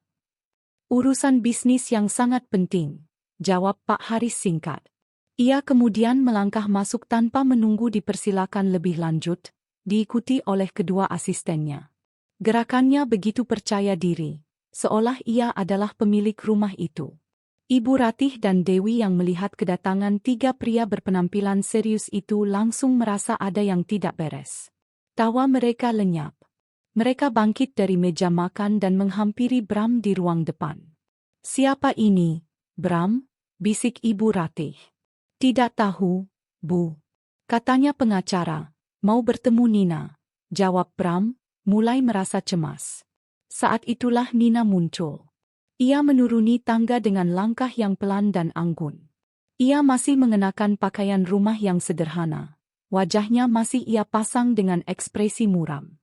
Ini adalah penampilan terakhirnya sebagai sang domba yang terluka. "Pak Haris, Bapak sudah datang? Mari, silakan duduk di ruang keluarga," sapanya dengan suara pelan. Mereka semua berpindah ke ruang keluarga. Pak Haris dan kedua asistennya duduk di satu sofa, menghadap ke arah Bram, Ibu Ratih, dan Dewi yang kini duduk berdempetan di sofa lainnya, seperti tiga terdakwa yang menunggu sidang dimulai. Nina memilih duduk di sebuah kursi tunggal yang sedikit terpisah, menempatkan dirinya sebagai pengamat. "Baik, bisa kita mulai," kata Pak Haris, membuka tas kerjanya. Suara klik dari kunci tas itu terdengar seperti sebuah letusan pistol di tengah keheningan yang tegang. Bram berdeham, mencoba mengambil alih situasi. "Maaf, Pak. Sebelum Bapak mulai, mungkin ada baiknya Bapak tahu situasi di sini. Saya dan Nina, kami sudah bercerai. Jadi, apapun urusan Bapak dengan dia, mungkin sebaiknya melibatkan saya juga, terutama jika menyangkut masalah aset bersama." Pak Haris menatap Bram sejenak, tatapan yang sulit diartikan. Kemudian ia tersenyum tipis. "Terima kasih atas informasinya, Pak Bramantio. Informasi itu justru sangat relevan dengan kedatangan saya ke sini. Kalau begitu, saya akan langsung ke intinya." Ia mengeluarkan sebuah map tebal berwarna biru dari tasnya. "Kita mulai dari yang paling mendasar," katanya, meletakkan map itu di atas meja kopi di antara mereka. "Yaitu, perusahaan yang selama ini Anda kira dikelola dan dimiliki oleh Ibu Anindita." Ia membuka map itu dan mengeluarkan lembar dokumen pertama. Ini adalah akta pendirian sebuah perusahaan induk, sebuah holding company, yang bernama PT Anugerah Warisan Sentosa. Perusahaan ini didirikan sekitar 4 tahun yang lalu. Dan seperti yang bisa Anda lihat di sini, di daftar kepemilikan saham, 100% saham dari perusahaan induk ini dimiliki oleh satu orang, yaitu Ibu Sulastri, ibu kandung dari Ibu Anindita. Bram, Ibu Ratih, dan Dewi saling pandang dengan bingung. Mereka tidak mengerti apa maksud dari semua ini. Pak Haris mengambil dokumen kedua. Dan ini adalah akta akuisisi. 3 tahun lalu, PT Anugerah Warisan Sentosa ini telah mengakuisisi 95% saham dari perusahaan yang Ibu Anindita pimpin. Secara hukum, ini artinya, pemilik mayoritas dan pengendali sesungguhnya dari seluruh kerajaan bisnis itu bukanlah Ibu Anindita, melainkan perusahaan induk milik ibunya. Ibu Anindita, dalam struktur ini, hanyalah seorang direktur utama profesional yang menerima gaji dan bonus kinerja, bukan pemilik. Penjelasan itu seperti sebuah pukulan telak yang tak terlihat. Wajah Bram mulai pucat. Apa maksudmu?" tanyanya tergagap. "Maksud saya sederhana, Pak Bramantio," jawab Pak Haris dengan sabar. "Aset terbesar yang Anda kira adalah harta bersama itu, sejak 3 tahun lalu, secara hukum tidak pernah menjadi milik pribadi Ibu Anindita. Jadi, aset itu tidak bisa masuk dalam kategori harta gonogini." Sebelum Bram bisa memproses informasi itu, Pak Haris sudah mengeluarkan dokumen berikutnya. Sebuah sertifikat tanah berwarna hijau. Kedua, mengenai properti ini. Rumah yang kita tempati sekarang, lanjutnya. Ini adalah sertifikat hak milik asli atas tanah dan bangunan ini. Diterbitkan oleh Badan Pertanahan Nasional 10 tahun yang lalu. Dan seperti yang tertera dengan sangat jelas di sini, nama pemilik tunggalnya adalah Anindita Putri. Sertifikat ini diterbitkan 2 tahun penuh sebelum Ibu Anindita menikah dengan Anda, Pak Bramantio. Pak Haris menatap lurus ke arah Bram. Dalam hukum perkawinan di Indonesia, harta yang dimiliki oleh salah satu pihak sebelum terjadinya perkawinan disebut sebagai harta bawaan. Harta bawaan tidak akan pernah bisa menjadi harta bersama, kecuali ada perjanjian pranikah yang menyatakan sebaliknya, yang mana dalam kasus ini tidak ada. Jantung Bram seolah berhenti berdetak. Klaim utamanya, hak atas separuh rumah, baru saja dihancurkan menjadi debu di depan matanya. Ibu Ratih terkesiap, tangannya menutup mulutnya yang ternganga. Dewi menatap Pak Haris dengan mata membelalak. Otaknya yang sederhana mencoba keras untuk memahami bencana finansial yang sedang menimpa keluarganya. Tapi bisnisnya bangkrut. Utangnya. Bram mencoba mencari pegangan, mencari celah dalam argumen Pak Haris. Disinilah Pak Haris memainkan kartu as terakhirnya. Ia mengeluarkan satu map lagi, kali ini berwarna merah. Mengenai kebangkrutan itu, katanya dengan nada yang sedikit berbeda. Nada yang seolah menyimpan sebuah rahasia besar. Ia membuka map itu. Isinya bukanlah tumpukan surat tagihan utang, melainkan laporan keuangan perusahaan yang dicetak di atas kertas berkualitas tinggi, lengkap dengan grafik dan angka-angka yang berwarna-warni. Ini adalah laporan keuangan triwulan terakhir dari perusahaan. Seperti yang bisa Anda lihat dari grafik laba ini, perusahaan tidak sedang diambang pailit. Sebaliknya, triwulan ini adalah salah satu periode paling menguntungkan dalam sejarah perusahaan. Tidak ada investasi gagal. Tidak ada utang bank yang akan jatuh tempo. Semua rekening dalam kondisi sangat sehat. Pak Haris menutup map itu dengan pelan. Ia menyandarkan punggungnya ke sofa, menatap ketiga wajah yang kini dipenuhi oleh kengerian dan ketidakpercayaan itu. Jadi, Tuan Bramantio, Bu Ratih, Nona Dewi. Ia berhenti sejenak, membiarkan kata-katanya meresap dengan sempurna. Kebangkrutan, yang diceritakan oleh Ibu Anindita selama ini, kejatuhan finansial yang membuat Anda semua begitu panik. Ia tersenyum tipis, senyum seorang pemenang. Hanyalah sebuah skenario. Sebuah tes, jika Anda berkenan menyebutnya begitu. Bom itu akhirnya meledak. Bukan bom kebangkrutan, melainkan bom kebenaran. Dan ledakannya jauh lebih dahsyat, menghancurkan seluruh dunia kebohongan yang telah mereka bangun. Kata-kata terakhir Pak Haris menggantung di udara seperti awan beracun, menyesakkan napas semua orang di ruangan itu kecuali Nina dan timnya. Keheningan yang mengikuti setelahnya begitu pekat, begitu berat, seolah suara pun takut untuk memecahkannya. Wajah Bram, Ibu Ratih, dan Dewi melewati serangkaian perubahan ekspresi yang cepat, dari kebingungan, menjadi ketidakpercayaan, lalu ke pemahaman yang mengerikan, dan akhirnya berakhir pada horor yang pucat pasi. Bram adalah yang pertama bereaksi. Ia menatap Pak Haris, lalu beralih ke Nina yang masih duduk dengan tenang di kursinya. Ia menggelengkan kepalanya perlahan, seolah mencoba mengusir mimpi buruk.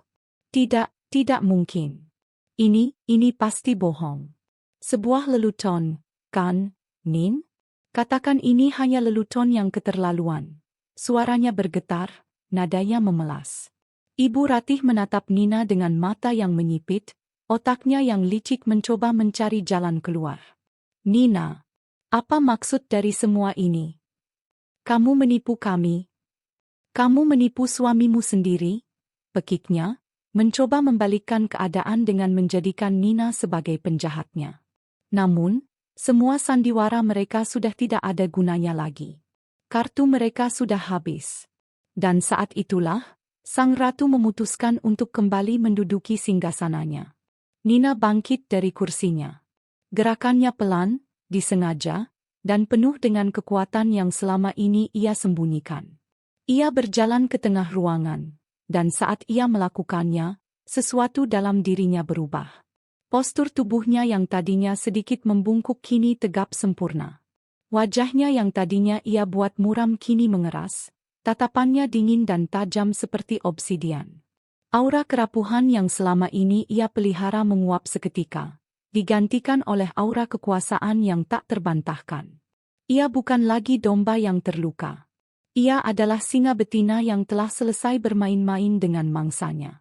Transformasi itu begitu total dan mendadak, membuat Bram, Ibu Ratih, dan Dewi terkesiap ngeri. Mereka seperti sedang melihat orang yang sama sekali berbeda. Leluton, Nina akhirnya berbicara. Suaranya bukan lagi bisikan lirih. Suaranya tenang, jelas, dan mematikan. Yang lucu adalah kalian, yang dengan begitu mudahnya percaya pada semua ini. Yang lucu adalah betapa cepatnya kalian menunjukkan wajah asli kalian saat sumber uang kalian terancam. Melihat tatapan mata Nina yang tak lagi ia kenali, kepanikan total akhirnya melanda Bram. Logikanya runtuh. Arogansinya hancur lebur. Yang tersisa hanyalah insting primitif untuk menyelamatkan diri. Dan dalam kepanikannya, ia melakukan hal paling memalukan yang bisa dilakukan seorang pria. Ia menjatuhkan dirinya ke lantai, berlutut di depan kaki Nina. Nina, sayang, maafkan aku, isaknya. Mencoba meraih tangan Nina, namun Nina menarik tangannya dengan cepat. Aku mohon, maafkan aku. Aku hanya panik, sayang. Aku takut. Aku tidak bersungguh-sungguh dengan semua yang aku katakan. Aku cinta padamu, Nin. Aku sangat mencintaimu. Pemandangan itu begitu menyedihkan. Pria yang beberapa jam lalu dengan angkuh merencanakan pembagian harta, kini bersujud seperti seorang pengemis, merengek-rengek memohon belas kasihan. Ibu Ratih, melihat anaknya merendahkan diri seperti itu, ikut panik. Ia bangkit dan mencoba taktik yang berbeda, taktik air mata buaya. Ia mendekati Nina, mencoba memeluknya. Nina, anakku sayang. Maafkan kami semua. Maafkan Bram. Dia hanya anak laki-laki bodoh yang tidak tahu apa-apa. Ibu yang salah, Nina. Ibu yang terlalu khawatir. Kami semua sangat sayang padamu, Nak. Nina tidak bergeming. Ia bahkan tidak melirik Ibu Ratih.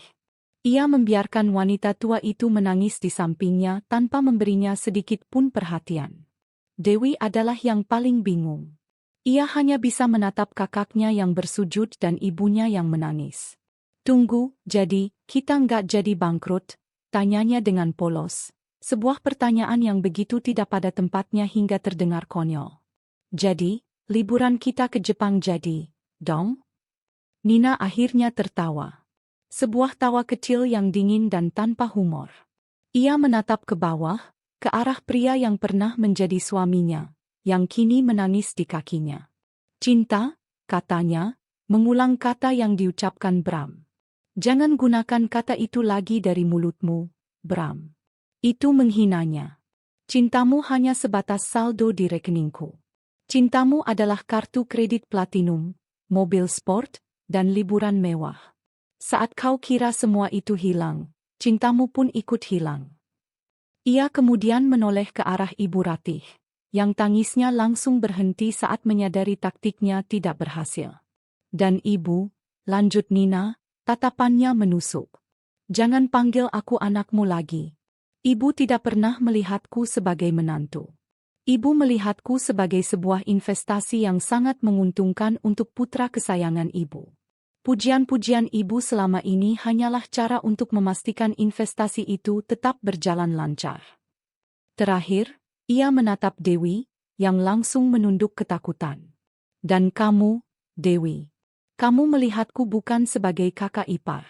Kamu melihatku sebagai dompet berjalan yang tidak pernah ada habisnya. Nina mengambil napas panjang. Inilah momen yang ia tunggu-tunggu. Momen untuk menyuarakan semua rasa sakit dan penghinaan yang telah ia pendam.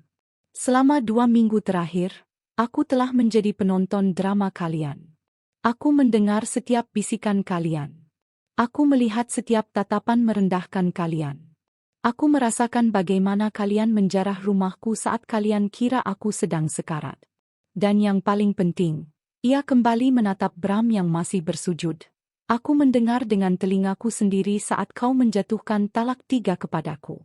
Kau mengucapkannya dengan sadar, dengan lega, karena kau pikir aku sudah tidak berguna lagi. Ia berjongkok, menyamakan posisinya dengan Bram.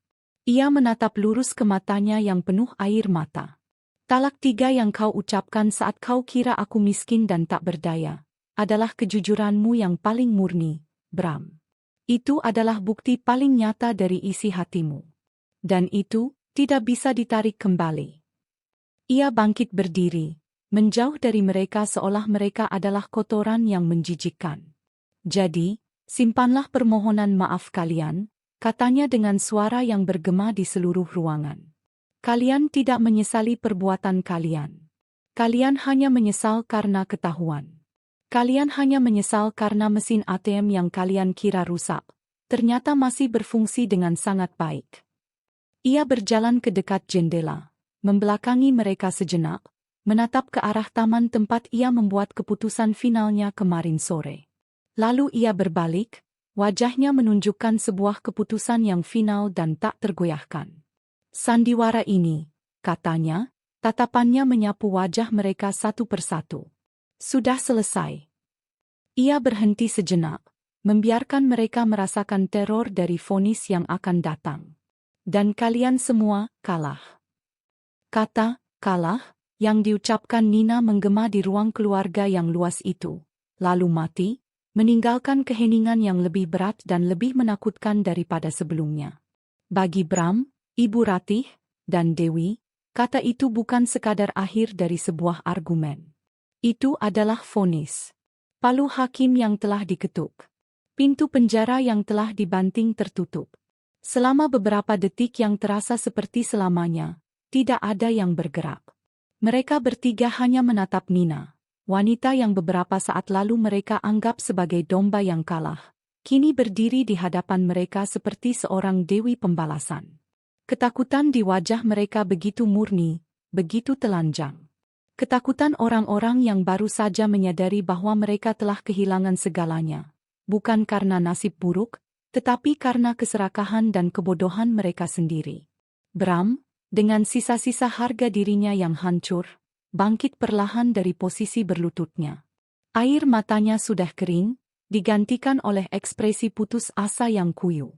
Nina, kumohon, suaranya serak. Pikirkan lagi. Jangan seperti ini. Kita bisa bicarakan ini baik-baik. Aku akan berubah, aku janji. Berubah? Nina menatapnya, tatapannya tanpa ilusi. Kamu tidak akan pernah berubah, Bram. Seekor kalajengking tidak bisa mengubah sengatnya. Itu sudah menjadi sifatmu. Kamu hanya akan bersembunyi lebih baik lain kali. Tapi tidak akan ada lain kali. Ibu Ratih, melihat permohonan putranya gagal, mencoba taktik serangan terakhir, memainkan kartu korban. Jadi begini caramu membalas kami, Nina? Setelah semua yang kami berikan padamu, kami sudah menerimamu di keluarga ini. Suaranya melengking, penuh dengan kemarahan palsu untuk menutupi rasa malunya. Menerimaku? Nina tertawa kecil. Ibu tidak pernah menerimaku. Ibu hanya menerima rekening bankku. Dan apa yang sudah ibu berikan padaku? Selain tuntutan yang tak ada habisnya dan seorang putra yang kau besarkan menjadi benalu. Setiap bantahan Nina begitu tepat sasaran, mematahkan setiap argumen mereka sebelum sempat terbentuk. Mereka tidak punya apa-apa lagi. Tidak ada kebohongan yang tersisa, tidak ada topeng yang bisa dipakai. Mereka terdiam, napas mereka terengah-engah. Di sudut ruangan, Pak Haris memberi isyarat kecil dengan kepalanya. Kedua asistennya yang sejak tadi berdiri diam di dekat pintu, kini melangkah maju dengan tenang. Kehadiran mereka yang profesional dan tanpa emosi membuat situasi terasa semakin final. Melihat kedua pria tegap itu mendekat, kepanikan Bram mencapai puncaknya. Ini benar-benar terjadi. Ia akan diusir. Nina, jangan lakukan ini, teriaknya. Suaranya kini pecah karena panik. Apa kata orang nanti? Kamu akan menghancurkan namaku. Kamu akan menghancurkan nama keluarga kita. Keluarga? Nina mengangkat alisnya. Kau sudah menghancurkan satu-satunya hal yang membuat kita menjadi keluarga saat kau mengucapkan talak 3. Dan mengenai namamu, ia berhenti sejenak, menatap Bram dengan tatapan dingin. Aku tidak akan menghancurkannya. Kau sudah menghancurkannya sendiri dengan perbuatanmu. Aku hanya akan memastikan semua orang tahu kebenarannya. Ia tidak perlu berteriak. Setiap kata yang ia ucapkan dengan tenang memiliki bobot yang lebih berat daripada teriakan manapun. Ia adalah hakim, juri, dan eksekutor dalam persidangannya sendiri. Dan ia telah mencapai putusan akhir. Nina berbalik dari mereka dan berjalan perlahan menuju pintu utama yang besar dan megah. Setiap langkahnya terdengar menggema di lantai marmer. Ia tidak goyah. Tidak ada keraguan sedikit pun dalam gerakannya. Bram, Ibu Ratih, dan Dewi hanya bisa memandangnya dengan ngeri, seolah sedang menyaksikan takdir mereka berjalan menjauh. Nina sampai di depan pintu. Ia memegang gagang pintu yang dingin dan kokoh. Lalu, ia berbalik untuk terakhir kalinya, menghadap 3 orang yang telah mengisi hidupnya dengan kepalsuan.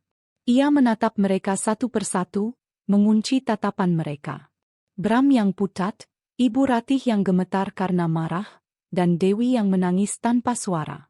Ia mengangkat tangannya, bukan untuk menampar atau memukul, tetapi hanya menunjuk ke arah pintu yang ada di belakangnya. Sebuah gerakan yang sederhana namun memiliki kekuatan yang luar biasa. Suaranya, ketika akhirnya keluar, tidak keras, namun jelas, tegas, dan bergema di setiap sudut rumah itu. Setiap kata diucapkan dengan penekanan yang sempurna, diresapi oleh semua rasa sakit, pengkhianatan, dan kekuatan yang baru ia temukan. Rumah ini, mobil ini, semua yang kalian nikmati adalah hasil keringatku. Tes sudah selesai dan kalian semua gagal. Sekarang, ia berhenti sejenak, membiarkan 2 kata terakhir mendarat seperti batu godam. Pergi kalian dari rumah ini. Perintah itu mutlak. Tidak ada ruang untuk negosiasi. Kedua asisten Pak Haris kini berdiri di samping Bram dan Ibu Ratih. Mari, Bapak, Ibu, Nona. Kami antar sampai ke depan, kata salah satu dari mereka dengan sopan namun tegas. Kenyataan bahwa mereka benar-benar akan diusir secara fisik akhirnya menghantam mereka. Kekacauan pun terjadi. Kamu tidak bisa melakukan ini padaku, Nina. Aku suamimu, raung Bram, mencoba melawan saat lengannya dipegang dengan lembut namun kuat. Bukan lagi, jawab Nina singkat, tanpa menatapnya. Dasar wanita tidak tahu diuntung.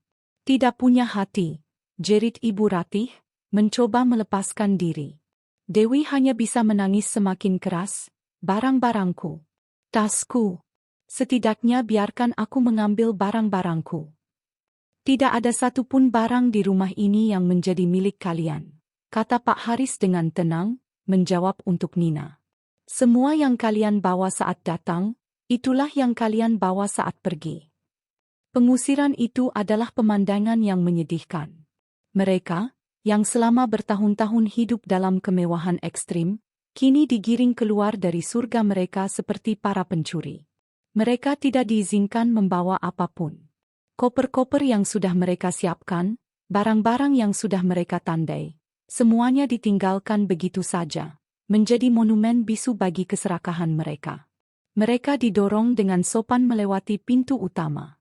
Saat mereka berdiri di teras depan, di bawah tatapan beberapa asisten rumah tangga yang menonton dari jendela dengan ekspresi campur aduk, mereka terlihat begitu kecil dan menyedihkan. Mobil sport Bram, mobil Nina, terparkir gagah di garasi, sebuah pemandangan yang kini mengejeknya. Nina berdiri di ambang pintu, menatap mereka untuk terakhir kalinya. Tidak ada lagi kebencian di matanya. Yang ada hanyalah kekosongan. Ia sudah selesai dengan mereka. Tunggu, teriak Bram, sebagai upaya terakhir. Kamu akan menyesali ini, Nina. Kamu akan sendirian seumur hidupmu. Nina hanya tersenyum tipis. Aku lebih baik sendirian seumur hidupku, daripada menghabiskan 1 hari lagi dengan kalian.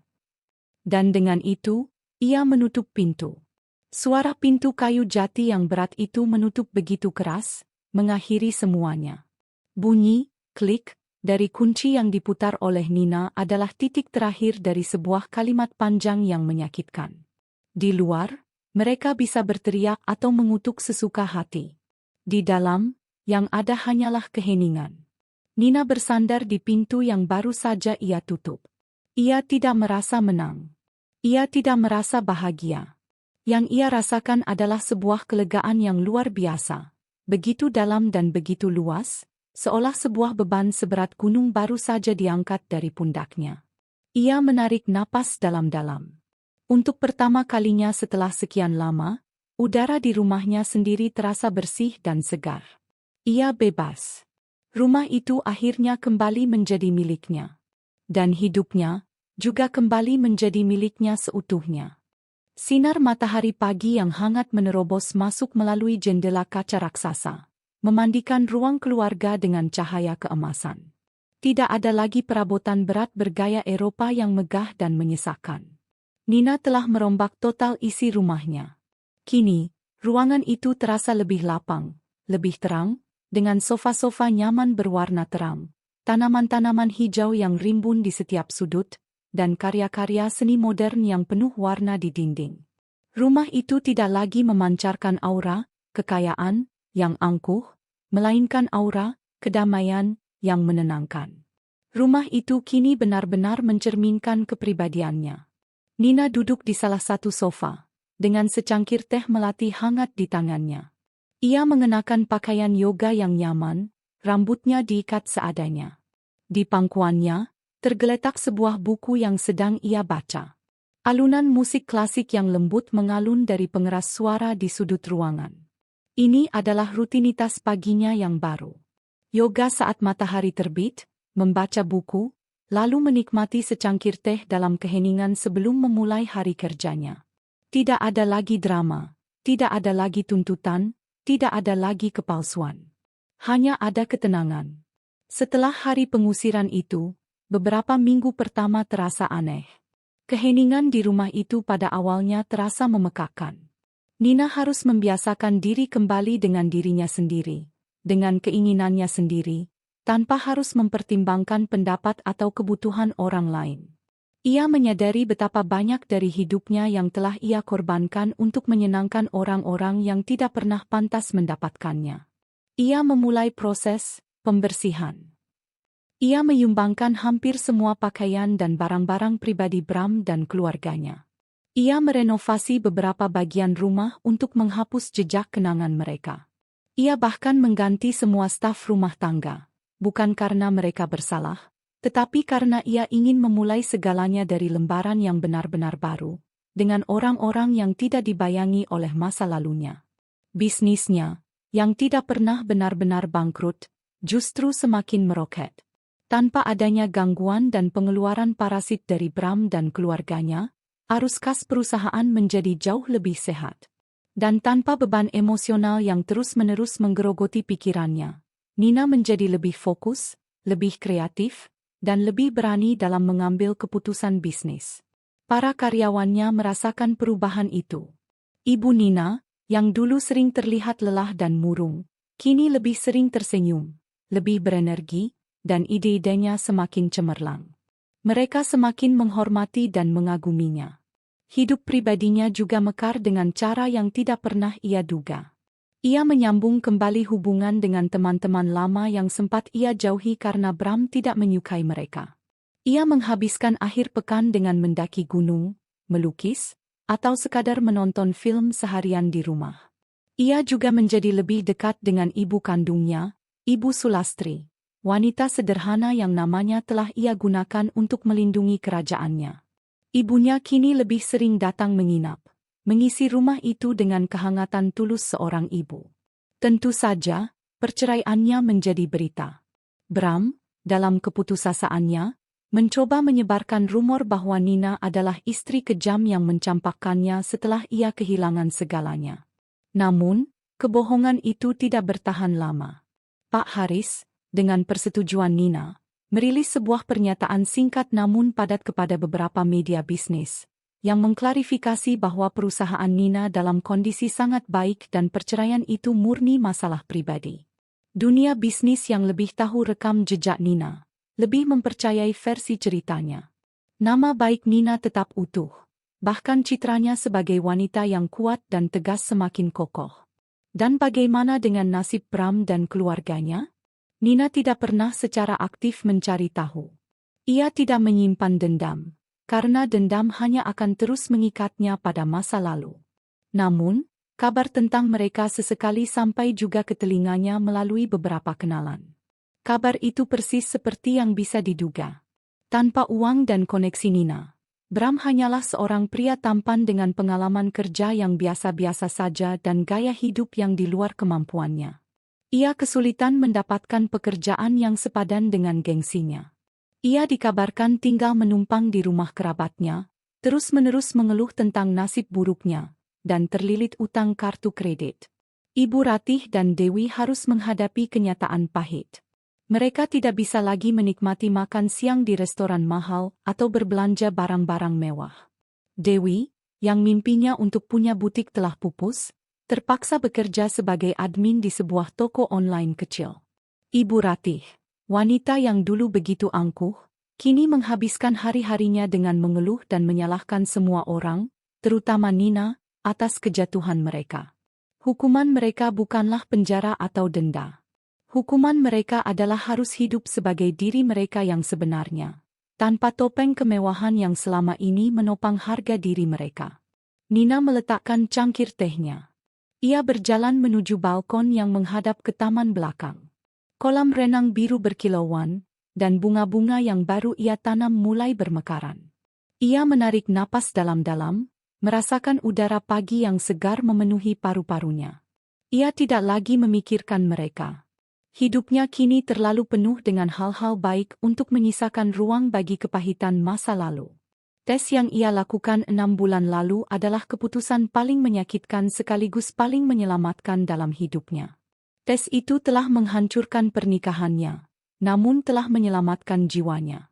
Fajar baru telah menyingsing, tidak hanya di langit Jakarta, tetapi juga di dalam hatinya. Ia tidak tahu apa yang akan terjadi di masa depan. Mungkin suatu hari nanti ia akan bertemu seseorang yang baru, seseorang yang tulus. Mungkin juga tidak. Tapi satu hal yang pasti, ia tidak lagi takut sendirian. Ia telah menemukan pasangan terbaik dalam dirinya sendiri. Ia tersenyum, senyum yang tulus, damai, dan penuh dengan harapan. Ia menatap matahari terbit yang memancarkan sinarnya dengan gagah, dan merasa siap untuk menyambut apapun yang akan datang. Lembaran baru dalam hidupnya telah terbuka, dan kali ini, ia sendiri yang akan menulis ceritanya.